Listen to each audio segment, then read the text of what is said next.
Let's look at the U.S. stocks index futures track ahead of Thursday's open. You've heard that since we start the program. The global route for the market continued to trash the stock market. Right now, the Dow futures is about 3.15% in negative territory. We keep tracking these numbers every minute, keeps changing on the board as it were, but that's what we got earlier.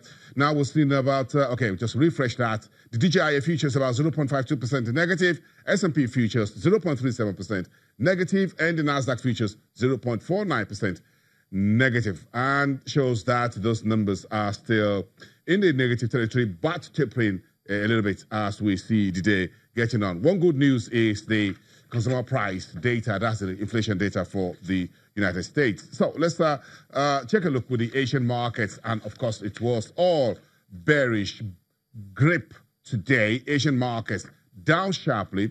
The indices in Shanghai and Shenzhen both tumbling more than 5%, a record decline there. The Hang Seng index was down 3.8%. The Shanghai Composite fell 5.22%. The Nikkei 225, the Japanese index, tumbled nearly 4%, and the Topix index was the negative territory, 3.52%. What a day there for some of the markets. So let's start checking. Take that away, and we check with the commodities market. Oil price is down 1.56% as we speak. That's for the U.S.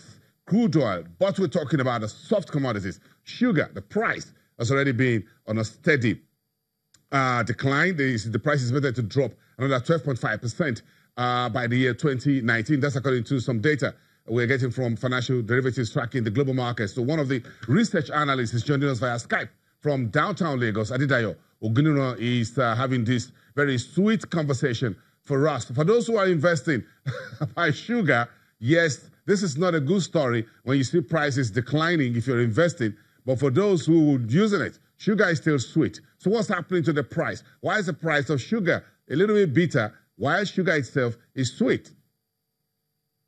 Okay, thank you for having me, Bozin.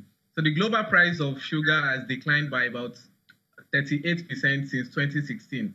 So the global sugar market has been in a surplus since 2017. Also, surplus meaning that the market supply has been greater than the market's demand.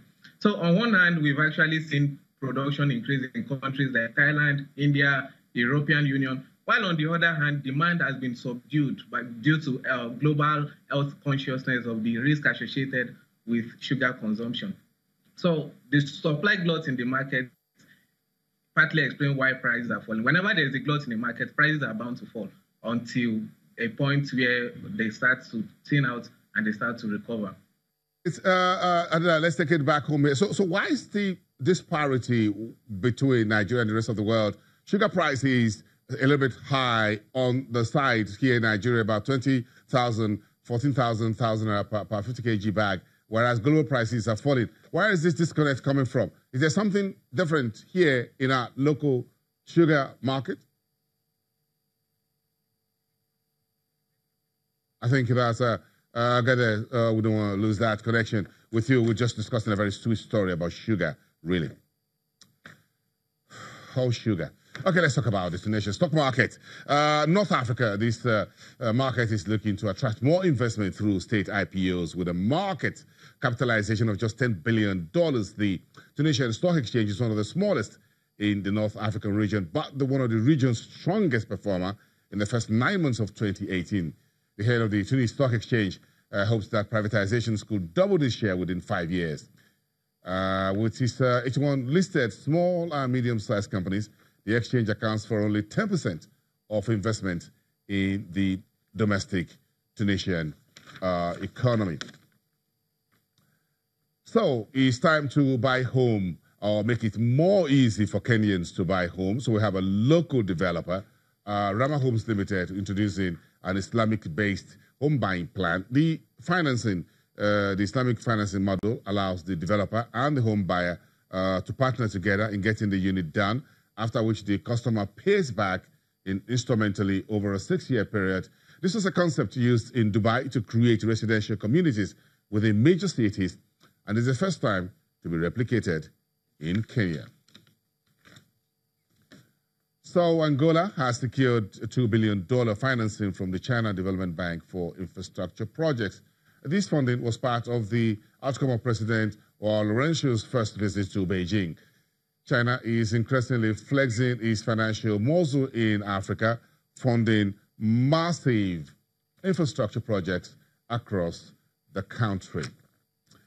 So we need to check in with the World Bank and the IMF summit still going on in Bali. Saudi World Bank says it expects the sub-Saharan Africa to achieve economic growth of 2.7% this year from a previous forecast of 3.1%.